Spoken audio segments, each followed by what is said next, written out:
आप कहते हो कि सत्ता हासिल करना मेरा लक्ष्य है और बहुजन को केवल सत्ता हासिल करने से सब कुछ हासिल हो जाएगा। झूठ! क्योंकि तुम्हारे हाथों से कलम छीनकर तुम्हारे हाथों में सत्ता की चाबियां थमाई जा रही हैं। तुम्हारे हाथों से किताब छीनकर तुम्हें राज करना सिखाया जा रहा है। तुम्हें महसूस कराया जा रहा है कि तुम राजा हो, लेकिन असल में तुम्हें गुलाम बनाया जा रहा है। हमारे लोगों को किन लोगों ने सिखाया कि तुम्हें अपने सिरहाने दिया रखने की जरूरत है, कलम रखने की जरूरत नहीं है, किताब रखने की जरूरत नहीं है? किन लोगों ने सिखाया कि तुम्हें अपना अधिकार बचाने की जरूरत नहीं है, तुम्हें अपने भीख मांगने की जरूरत है? वो तमाम लोग, चाहे वो किसी भी जाति के हो, चाहे वो किसी भी संप्रदाय, पंथ और मजहब के हो, चाहे वो मेरी ही जाति के हो, चाहे वो दलित हो, पिछड़े हो, आदिवासी हो, अगर उन्होंने हमें कलम छीनकर हमारे हाथों से, हमारे हाथों में दिया थमा दिया है, हमारे हाथों में अगरबत्ती मोमबत्ती किसी मंदिर का घंटा थमा दिया है, वो हमारी नजरों में गद्दार है। इसलिए मेरे दोस्त, मेरे भाई, मेरे बुजुर्गों, मेरी माओ, मेरी बहनों, अपने आप को नहीं, अपने आने वाली नस्लों से नजरें मिलाओ, अपने बच्चों से नजरें मिलाओ, उन लोगों से नजरें मिलाओ जो तुम्हारी नजरों में आंख डालकर कह रही हैं कि हमें बचाओ, हमें बचाओ, हमें बचाओ। मैं बाबा साहब के बेईमान चेलों से कहना चाहता हूं कि बाबा साहब को पढ़ो। अगर बाबा साहब ने इस्तीफा नहीं दिया होता हिंदू कोड बिल के विरोध में, तो आज हमारे सामने बाबा साहब का कद इतना ऊंचा नहीं होता। किन लोगों के लिए इस्तीफा दिया? किन लोगों के लिए सत्ता छोड़ी? औरतों के लिए, आदिवासियों के लिए, दलितों के लिए, पिछड़ों के लिए, अल्पसंख्यकों के लिए, सताए हुए लोगों के लिए। लखनऊ में जिस तरीके से हमारे ओबीसी और दलित भाइयों की पीठ पर कोड़े बरसाए गए हैं, उनके लिए भारतीय जनता पार्टी में शामिल बहुजन राजनीति करने वाले सारे नेताओं को शर्मिंदा होना चाहिए। उनकी राजनीति डाका मारने की राजनीति है, उनकी राजनीति सताने और तड़पाने की राजनीति है। और यह राजनीति शिक्षा की विरोधी है, यह राजनीति बराबरी की विरोधी है, यह राजनीति समानता की विरोधी है, यह राजनीति न्याय की विरोधी है, यह राजनीति मनुष्यता की विरोधी है। और मैं ऐलान करना चाहता हूं कि जीवन के तमाम सुख सुविधाओं में आग लगाकर मैं मनुष्यता का पक्ष लूंगा, मैं संविधान का पक्ष लूंगा, मैं लोकतंत्र का पक्ष लूंगा। वैचारिक तौर पर बेईमान लोग हमारी नुमाइंदगी करने का दावा करते हैं और इस दावे में शरीक होकर हमारी तरह के लोग भ्रष्ट न होते हुए भी उस भ्रष्टाचार में शामिल हो जाते हैं। यह समझना पड़ेगा, और समझना इसलिए पड़ेगा कि आज हम उस मुहाने पर खड़े हैं जहां हम विचार और सत्ता में से एक को साफ साफ चुनना पड़ेगा। और मैं जोर देकर कहना चाहता हूं कि अपने विचारों को बचाकर आप सत्ता फिर भी हासिल कर लेंगे, लेकिन आप सत्ता को बचाकर 7 जन्म में विचारों को हासिल नहीं कर पाएंगे। जो लोग अपने आप को बाबा साहब का शिष्य बताते हैं, जो लोग फुले और पेरियार का नाम लेते हैं, उन सौदागरों से मैं साफ तौर पर संवाद करना चाहता हूं कि आप हमारे समाज के मासूम लोगों को बरगलाना बंद करिए और बंद करिए सत्ता के तलवे चाटना। हम सिर्फ सत्ता हासिल नहीं करना चाहते, और सत्ता हक अधिकार की गारंटी नहीं है। एक बहुत सारे रास्तों में से एक रास्ता है, बहुत सारे रास्तों में से सोचना पड़ेगा कि आपको अपनी राजनीति बचानी है या अपनी सत्ता बचानी है। मैं बाबा साहब के बेईमान चेलों से कहना चाहता हूं कि बाबा साहब को पढ़ो। अगर बाबा साहब ने इस्तीफा नहीं दिया होता हिंदू कोड बिल के विरोध में, तो आज हमारे सामने बाबा साहब का कद इतना ऊंचा नहीं होता। किन लोगों के लिए इस्तीफा दिया? किन लोगों के लिए सत्ता छोड़ी? औरतों के लिए, आदिवासियों के लिए, दलितों के लिए, पिछड़ों के लिए, अल्पसंख्यकों के लिए, सताए हुए लोगों के लिए। और बाबा साहब का वो इस्तीफा सदियों की सीख थी, आज हमने उनके शिक्षाओं को रौंदा है।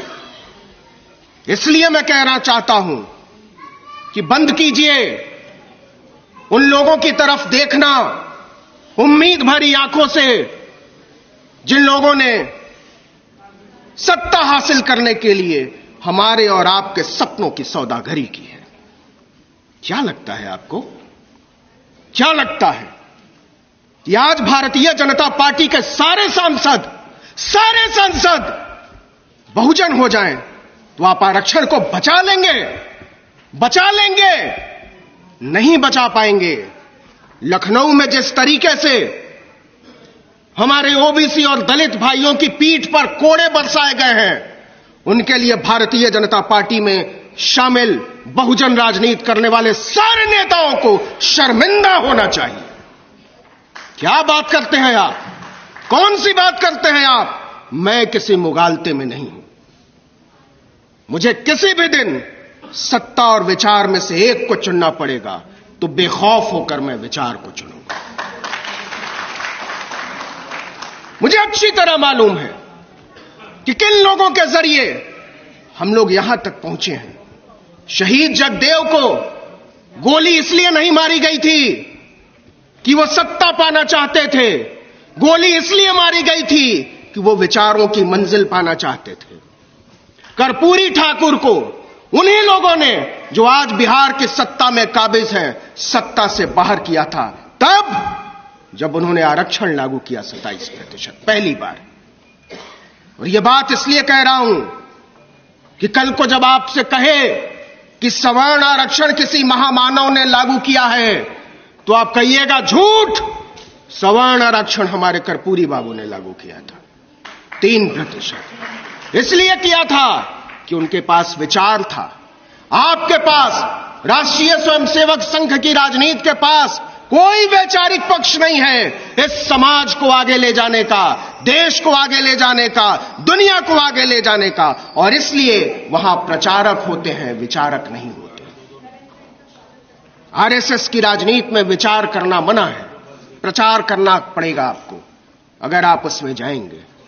गोलवलकर और हेडगवार ने जो लिख दिया, हिंदू राष्ट्र का जो सपना दिखा दिया, मूर्ख किस्म के लोग, जाहिल किस्म के लोग हमारे लोगों को बरगला रहे हैं कि अखंड हिंदू राष्ट्र बनेगा। वो हमारे लोगों को समझा रहे हैं कि बांग्लादेश, पाकिस्तान, अफगानिस्तान ये सब फिर से भारत का हिस्सा होने वाले हैं। और वो ये कर पाते हैं क्योंकि उन्हें पता है कि हम बहुत पहले विचार पक्ष को छोड़कर सत्ता की राजनीति करने लगे। और इसलिए सत्ता के लालच में हमारे वो लोग जिनसे हमने विचार पक्षता की उम्मीद लगाए बैठे थे, वो उनके तलवे चाटने लगे। इस बात को बहुत महीन तरीके से समझने की जरूरत है मेरे दोस्त, मेरी माओ, मेरी बहनों, मेरे बुजुर्गों। यह बात मैं इसलिए कह रहा हूं कि आपको पता नहीं है कि जिस राजनीति के साथी और शागिर्द बहुजन होने के नाम पर बिहार में जिन लोगों के साथ चले गए हैं, उनकी राजनीति क्या है? उनकी राजनीति मारने और काटने की राजनीति है। उनकी राजनीति छीनने और झपटने की राजनीति है। उनकी राजनीति डाका मारने की राजनीति है। उनकी राजनीति सताने और तड़पाने की राजनीति है। और यह राजनीति शिक्षा की विरोधी है, यह राजनीति बराबरी की विरोधी है, यह राजनीति समानता की विरोधी है, यह राजनीति न्याय की विरोधी है, यह राजनीति मनुष्यता की विरोधी है। और मैं ऐलान करना चाहता हूं कि जीवन के तमाम सुख सुविधाओं में आग लगाकर मैं मनुष्यता का पक्ष लूंगा, मैं संविधान का पक्ष लूंगा, मैं लोकतंत्र का पक्ष लूंगा। मुझे नहीं मालूम कि क्यों हमारी तरफ के लोग मनुष्यता के विरोधी होते जा रहे हैं, क्यों बहुजन के नाम पर आप लोकतंत्र के विरोधी होते चले जा रहे हैं, आप आरक्षण के विरोधी होते चले जा रहे हैं, आप विरोधी होते चले जा रहे हैं न्याय और समता के सिद्धांत के। लेकिन यह कहना पड़ेगा कि हम इसके विरोध में हैं, और इसलिए विरोध में हैं कि लोकतंत्र को खोकर, संविधान के रास्ते को खोकर मैं पूछना चाहता हूं कि जो लोग बिहार से लेकर उत्तर प्रदेश में, मध्य प्रदेश में, राजस्थान में, बाकी राज्यों में बाबा बागेश्वर के पैरों में लौट रहे हैं। अभी 2 दिन पहले एक बाबा ने दलित औरतों की तुलना सुअरों से की है। उसने कहा है कि सुअर के पेट से कभी शेर का बच्चा पैदा नहीं हो सकता। मैं उस बाबा का नाम नहीं लेना चाहता, क्योंकि उसका नाम लेने से मेरी जुबान गंदी होती है।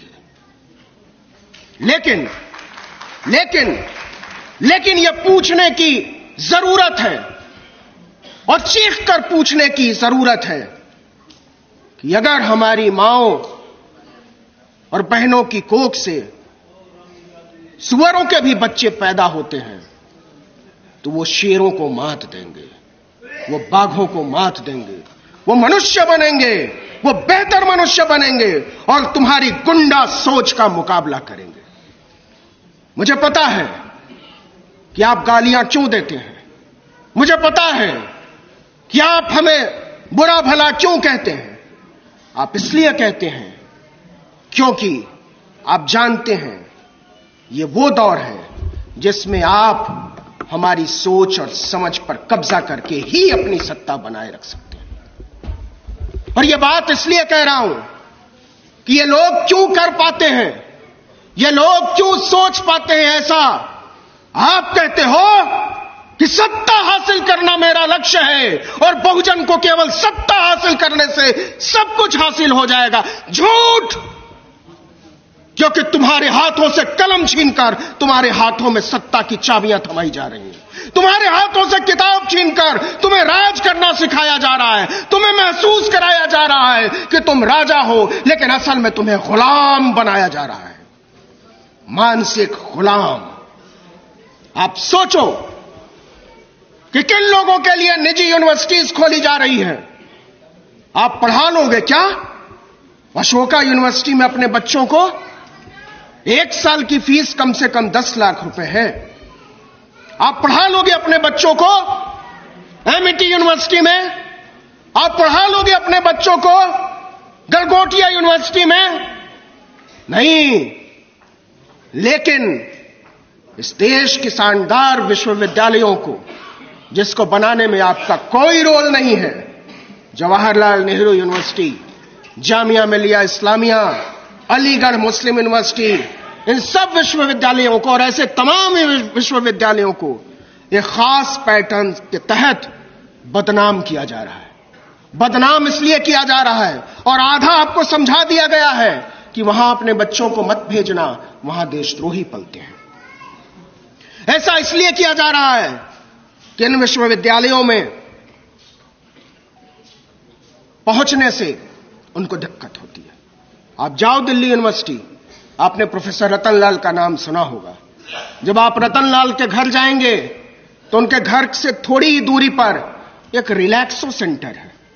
जब भी मैं उनके घर जाता हूं, मुझे वो रिलैक्सो सेंटर खटकता है और मेरी समझ में नहीं आता कि एक यूनिवर्सिटी में जूते चप्पल बनाने वाली कंपनी का क्या काम हो सकता है।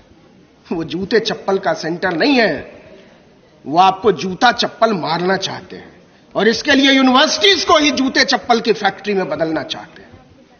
आपको अंदाजा नहीं है कि हमको जहां खड़ा कर दिया गया है, हमको जो बनाया जा रहा है, हमको जो समझाया जा रहा है, वो आखिर में पहुंचेगा कहां, उसका अंजाम क्या होगा, उसका आने वाली नस्लों पर असर क्या होगा।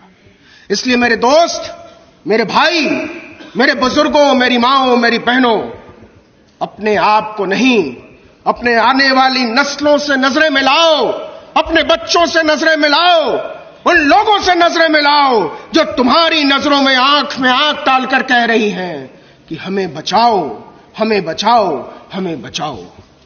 लेकिन क्या आदमी को बचाना सिर्फ एक शरीर को बचाना है या फिर उम्मीदों को बचाना है? विश्वास को बचाना है, अधिकार को बचाना है, समानता, न्याय, बंधुत्व, जनपक्षधरता को बचाना है। मैं बार बार इस बात को जोर देकर इसलिए कह रहा हूं कि जिस तरीके से हमारी विचार पक्षता को, हमारी विचारधरता के आगे मूर्तियां रखी जा रही हैं। 22 जनवरी की रात मैं दिल्ली के all India institute of medical sciences AIIMS के बाहर रात के 11:30 बजे घूम रहा था। क्या आप अंदाजा लगाएंगे कि सड़क पर खुले आसमान के नीचे सैकड़ों लोग फुटपाथ पर सो रहे थे, खुले आसमान के नीचे, जब दिल्ली का तापमान 4 डिग्री सेल्सियस से नीचे था। लेकिन उन्हें इलाज की जगह नहीं मिल रही, उन्हें सोने की जगह नहीं मिल रही, उन्हें दवाइयां नहीं मिल रही, उन्हें डॉक्टर मयस्सर नहीं है, लेकिन फुटपाथ पर सो रहे हर आदमी के सिरहाने पर एक दिया जल रहा था। 22 जनवरी की रात। उनमें से ज्यादातर लोग दलित थे, पिछड़े थे, आदिवासी थे, पसमानदा थे। हमारे लोगों को किन लोगों ने सिखाया कि तुम्हें अपने सिरहाने दिया रखने की जरूरत है, कलम रखने की जरूरत नहीं है, किताब रखने की जरूरत नहीं है? किन लोगों ने सिखाया कि तुम्हें अपना अधिकार बचाने की जरूरत नहीं है, तुम्हें अपने भीख मांगने की जरूरत है? वो तमाम लोग, चाहे वो किसी भी जाति के हो, चाहे वो किसी भी संप्रदाय, पंथ और मजहब के हो, चाहे वो मेरी ही जाति के हो, चाहे वो दलित हो, पिछड़े हो, आदिवासी हो, अगर उन्होंने हमें कलम छीनकर हमारे हाथों में दिया थमा दिया है, हमारे हाथों में अगरबत्ती, मोमबत्ती, किसी मंदिर का घंटा थमा दिया है, वो हमारी नजरों में गद्दार है। वो हमारी नजरों में गद्दार है, क्योंकि हम अपनी शिक्षाओं से समझौता करने को राजी नहीं है। आज कुछ लोगों के साथ हो रहा है, कल ज्यादातर लोगों के हाथों में आप लाठी और बल्लम देखेंगे। वो कौन लोग हैं जिन्हें इस देश के 20 करोड़ लोगों के खिलाफ मानसिक तौर पर तैयार किया जा रहा है? वो कौन लोग हैं जिनके हाथों में लाठी और बल्लम थमाया जा रहा है? वो कौन लोग हैं जिन्हें त्रिशूल थमाया जा रहा है?